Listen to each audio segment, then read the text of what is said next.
જય માતાજી મિત્રો, સ્વાગત છે આજના નવા વિડીયોમાં। આજે તારીખ છે 9/7/2026 ને ઘણા બધા મિત્રોની કોમેન્ટો આવી હતી કે બનાસકાંઠા જિલ્લાના જીવાદોરી સમાન ગણાતા દાંતીવાડા ડેમ, સીપુ ડેમ અને મુક્તેશ્વર ડેમના તાજા અને લાઈવ સમાચાર લાવો। કારણ કે મિત્રો ચોમાસાની શરૂઆત થઈ ગઈ છે અને હજુ સુધી મિત્રો બનાસકાંઠાના જળાશયોમાં પાણીનું આગમન થયું નથી, એટલે આપણે હવે બનાસકાંઠા જિલ્લાના જળાશયો ઉપર એક નજર કરીએ। તો સૌથી પહેલા આપણે બનાસકાંઠા જિલ્લાના જીવાદોરી સમાન ગણાતા દાંતીવાડા ડેમ ઉપર એક નજર કરીએ।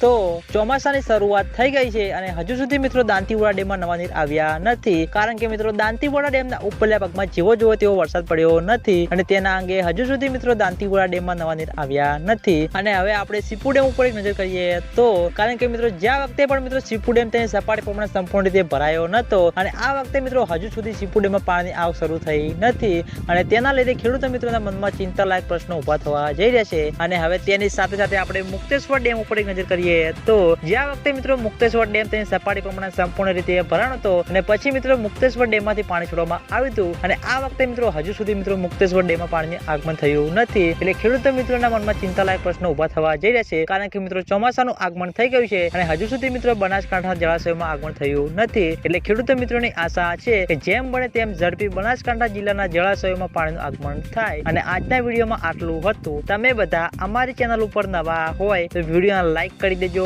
કોમેન્ટ કરી દેજો અને ચેનલને સબસ્ક્રાઇબ પણ કરી દેજો। તો મિત્રો જય માતાજી।